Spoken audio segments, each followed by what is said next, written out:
Aquilo que ninguém te está a contar nos telejornais portugueses é isto: o verdadeiro perigo para a tua carteira, para o preço que pagas na bomba de gasolina, para o valor das tuas poupanças, não vem de Moscovo, não vem de Pequim, vem do deserto, vem de um reino que leva 50 anos a ser o sustentáculo invisível de todo o poder financeiro que Washington exerceu sobre o planeta inteiro.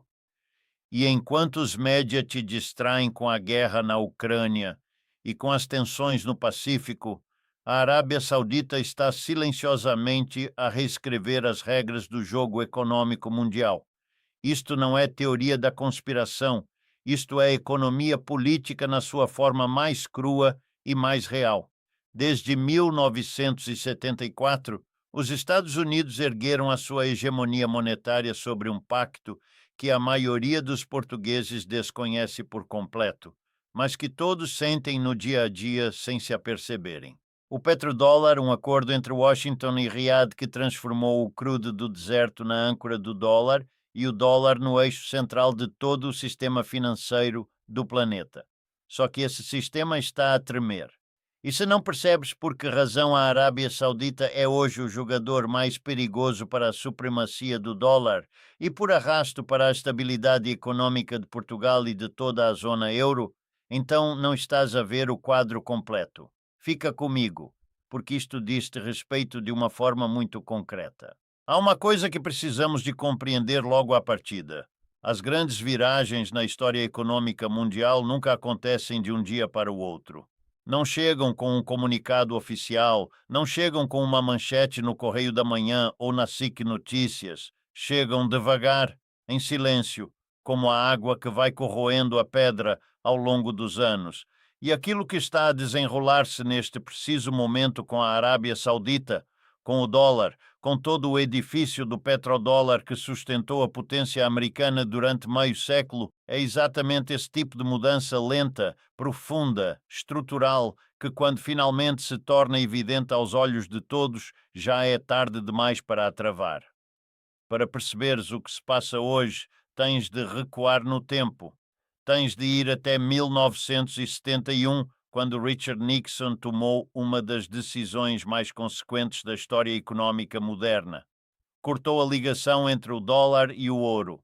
Até aquele momento, o sistema de Bretton Woods garantia que cada dólar em circulação tinha correspondência em ouro físico, real, guardado nos cofres americanos. Mas os custos da guerra do Vietnã, as despesas militares fora de controlo, os déficits que não paravam de crescer, tudo isso tornou impossível manter aquela promessa. Nixon olhou para o mundo e disse simplesmente que o dólar deixava de ser convertível em ouro. E a pergunta que ficou suspensa no ar era inevitável. Se já não é o ouro, então o que é que sustenta o dólar? A resposta apareceu 3 anos mais tarde, em 1974, quando Henry Kissinger negociou nos bastidores com a Casa Real Saudita um acordo que haveria de mudar a face da economia mundial. O trato parecia simples, mas as suas ramificações eram brutais. A Arábia Saudita e os restantes membros da OPEP passariam a vender todo o seu petróleo exclusivamente em dólares americanos. Em contrapartida, os Estados Unidos garantiam proteção militar, forneciam armamento de última geração e asseguravam estabilidade política ao regime de Riad. Com esse entendimento, o dólar ganhou um novo alicerce. Já não era ouro, era petróleo. E a partir desse instante, qualquer nação do mundo que precisasse de comprar crude tinha primeiro de adquirir dólares. A procura artificial pela moeda americana ficou assegurada, não por mérito da economia dos Estados Unidos, mas pelo domínio sobre o recurso mais vital do planeta. As consequências disto foram colossais e chegaram a todos os cantos do globo, incluindo Portugal. Porque quando o mundo inteiro necessita de dólares para comprar energia, isso permite aos Estados Unidos imprimir moeda sem sofrer a inflação devastadora que essa emissão normalmente provocaria. Permite-lhes financiar déficits gigantescos, porque há sempre quem compre dívida americana. permite-lhes projetar poder geopolítico através de sanções, congelando ativos de governos inteiros, expulsando países do sistema financeiro global com um simples decreto de Washington. A isto chama-se o privilégio exorbitante do dólar. E esse privilégio repousa em grande medida sobre a areia do deserto saudita. Para nós, em Portugal, isto tem uma tradução muito direta. Somos um país que importa a esmagadora maioria da energia que consome. O preço do petróleo cotado em dólares repercute-se nos combustíveis, nos transportes, nos alimentos, em praticamente tudo o que uma família portuguesa compra ao fim do mês.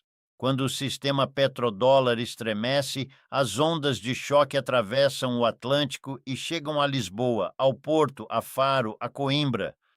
Ora, o que está a suceder agora é que essa areia está a deslocar-se e está a fazê-lo de formas que deveriam alarmar qualquer pessoa que compreenda minimamente como funciona o dinheiro e como funciona o poder no mundo real. A Arábia Saudita tem vindo a emitir sinais ao longo dos últimos anos que Washington preferiu desvalorizar. O reino mais influente do mundo árabe, durante décadas o maior exportador de crude do planeta, começou a diversificar as suas alianças econômicas de uma maneira que há 10 ou 15 anos seria inimaginável. A China converteu-se no principal comprador de petróleo saudita, absorvendo mais de 20% das exportações de crude do reino. E perante esta nova realidade comercial, a questão já não é se a Arábia Saudita vende petróleo à China, porque já o faz em quantidades enormes. A questão decisiva é em que moeda essas vendas vão ser denominadas. E é aqui que tudo se torna verdadeiramente sério, porque Pequim tem pressionado ativamente para que as transações petrolíferas com Riad se façam em yuanes. Em 2018, a China inaugurou o Shanghai International Energy Exchange, uma plataforma que permite negociar contratos de futuros de petróleo denominados em yuanes e respaldados por ouro. É um sistema paralelo, uma alternativa concreta ao circuito do dólar. A Arábia Saudita recebeu convite para integrar o bloco dos BRICS, aquele agrupamento de economias emergentes que reúne o Brasil, a Rússia, a Índia, a China e a África do Sul e que trabalha abertamente para diminuir a dependência mundial do dólar. O reino aderiu também ao projeto mBridge, uma plataforma de moedas digitais de bancos centrais concebida para criar um sistema de pagamentos internacionais totalmente autônomo em relação ao dólar e ao mecanismo SWIFT que Washington controla. E precisamos de parar aqui para refletir sobre a razão fundamental por que isto está a acontecer. Os países do mundo não estão a procurar alternativas ao dólar por capricho ideológico. Estão a fazê-lo porque os Estados Unidos transformaram a sua moeda numa arma geopolítica, congelaram as reservas russas após a invasão da Ucrânia, aplicaram sanções a dezenas de nações, usando o controle do sistema financeiro como ferramenta de pressão. Isso levou países que jamais teriam questionado a hegemonia do dólar a perguntar-se o que acontecerá se amanhã Washington decidir fazer-lhes o mesmo. É lógica pura de sobrevivência econômica. Simultaneamente, há um outro fenômeno que merece atenção redobrada, o do ouro. A Arábia Saudita, a China e a Rússia têm vindo a expandir as suas reservas de ouro a um ritmo impressionante. Quando os bancos centrais do mundo acumulam ouro ao mesmo tempo que reduzem as suas posições em dólares, isso não é coincidência. É um sinal de desconfiança estrutural no sistema monetário vigente. O ouro não tem emissor, não pode ser sancionado, não pode ser congelado por governo nenhum.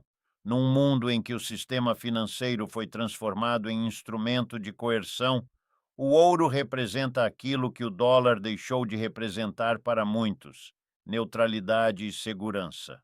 A pergunta que verdadeiramente importa não é se o dólar vai desabar amanhã. Não vai. O dólar continua a ser a moeda de reserva dominante, representa cerca de 58% das reservas globais E o yuan tem limitações estruturais enormes que não desaparecem de um momento para o outro.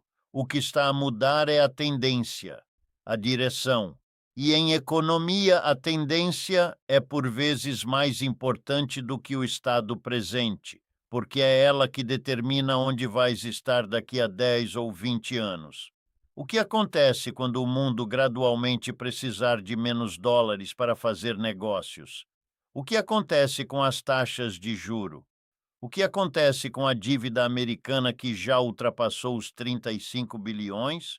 O que acontece quando os Estados Unidos deixarem de conseguir exportar a sua inflação para o resto do planeta como fizeram durante décadas?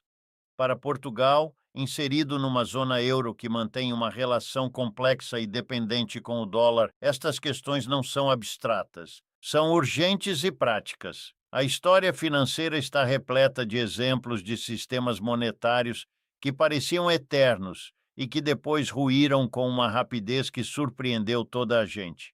A libra esterlina reinou sobre o comércio mundial durante mais de um século. Quando a sua era acabou, acabou de forma relativamente veloz. E a grande ironia de tudo isto é que o medo mais profundo de Washington não são os mísseis russos nem os semicondutores chineses.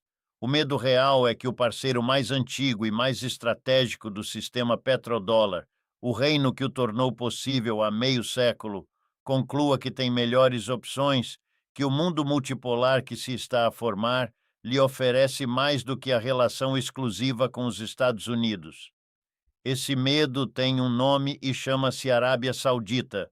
Por isso, enquanto os noticiários te mostram mapas da Ucrânia e manchetes sobre Taiwan, o verdadeiro jogo geopolítico está a ser disputado em Riad nas negociações entre a Aramco e as empresas chinesas, nos corredores do Fundo Monetário Internacional, nas reuniões discretas dos bancos centrais, onde se fala com crescente urgência de um mundo em que o dólar continue a existir, mas em que já não seja soberano absoluto. O futuro do dólar e com ele o futuro da estabilidade econômica que nos afeta diretamente aqui em Portugal está a ser decidido no deserto, e os portugueses merecem conhecer a verdade sobre aquilo que está em jogo.